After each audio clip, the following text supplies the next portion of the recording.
looking at here is a histogram. A histogram of showing the frequency versus minimum measured mass, of the planets. And notice the form of this histogram. This is a holy mackerel slide, followed by another one that will be, whoa! What do you see? What is implied by the histogram that we're seeing here? Interpret that histogram. More small ones than big ones. Exponential looking in what direction? Small planets are common. Small planets are common. Very big planets, notice it, relative to Jupiter. Small planets relative to Jupiter are common. Planets more massive than Jupiter are rare. Is that an observational artifact? It would seem not. Because what kind of planets would be the most easy to detect? The big ones. If you were going to get an observational artifact, it would be showing up at this end, in which, oh well, we're detecting so many of the really big ones because they're so easy to detect. Question? Yeah. What are the masses of the stars? What's the range of the masses of the stars that these guys are? Yes, the range of masses of the stars that are being looked at, of course, are going to be long-lived stars, because life is, of course, in part what we're looking for here eventually. And their G stars are the stars that are really getting the overwhelming interest. Not Ks have recently begun to be looked at, K-type stars, lower mass stars, and Fs. But most of the population of stars that is being investigated are G-type stars. So generally solar-like stars. And again, the importance of that is small stars like us, like our star, a G-type star, we're going to, our star is thought to go on for about 10 billion years. If you're ultimately interested in finding and looking for and maybe finding life around planets, and if life on Earth is any indication, as you know, you need time. Time. Billions of years, that would be nice. But a star, have an O-type star, boom, forget it. Star forms, planets form, wow, we're it's supernovas, and that's it. Just no future there at all. So, G-type stars, long-lived, give the planets a chance. Give the planets, that's what G stands for, give the planets a chance. G stands for Gee Whiz. Gee whiz. Where do they get the data on the numbers of smaller planets in order to achieve a curve like this? Yeah, then Is this a dynamical prediction, or is this? No, this is not a dynamical prediction, but you're identifying, very good point, you're identifying one of the weaknesses currently within the data here, is that notice that one would be about here. Notice that the bin width here is about 1 Jupiter mass.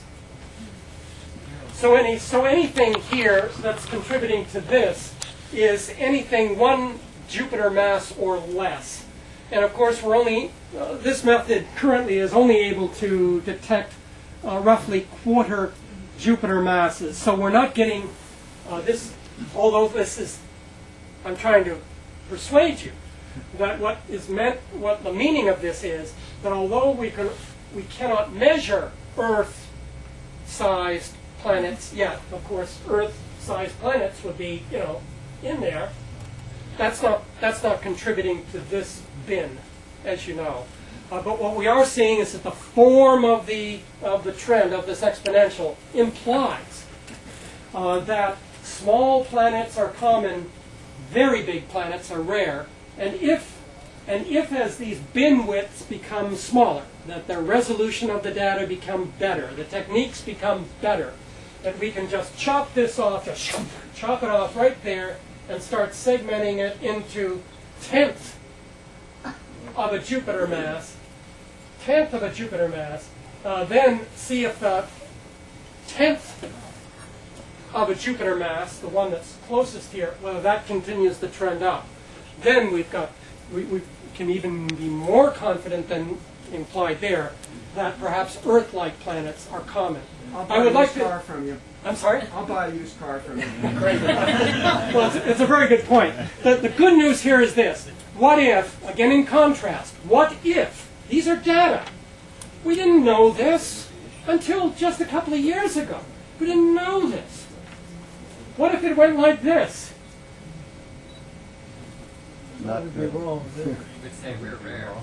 It would say that small planets are rare.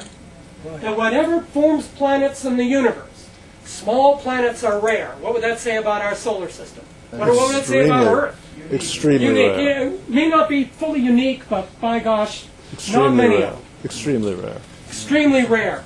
Really rare. This is implying, on the contrary, that it appears to be consistent with the notion that small planets orbiting stars common. That'll be a common feature. Yes, I notice on your chart where you have the mass number 10 Jupiter masses. Like that, it's not going to be a planet. It'll be a star or a protostar or a brown dwarf. You betcha. These We're are not talking planets at all out on this side.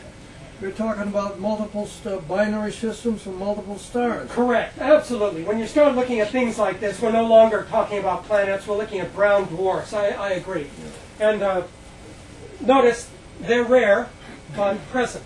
And but it nonetheless seems to be consistent if the process, if the physics of forming planets and star systems goes from brown dwarf massive to really small planets, then it seems reasonable to include large masses like this. Not that we call them planets necessarily, I agree, but they're unified by being part of a process, of a larger process. So the good news here is this. Just an interim summary. Carbon, common. Planets, small planets, appear to be common. Question? Here's the problem. If you're saying that the small planets are common, yet we can't see the Rockwell shifts, because we can't see anything smaller than Jupiter, where do we get this data from? Are you taking our solar system as a model? No. The data are coming. Notice that from 0 to 1, that interval there, 0, a very small mass, to 1 Jupiter mass is contributing to that bin right there. You're saying that's the small planet? And those are the small planets. With our current technology, that's right. With our current technology, you can measure down to about a quarter of a Jupiter mass at best.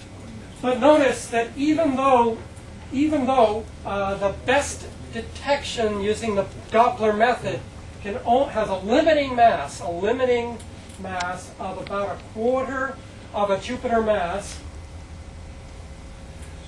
nonetheless, it's a popular mass distribution that implies that once we can measure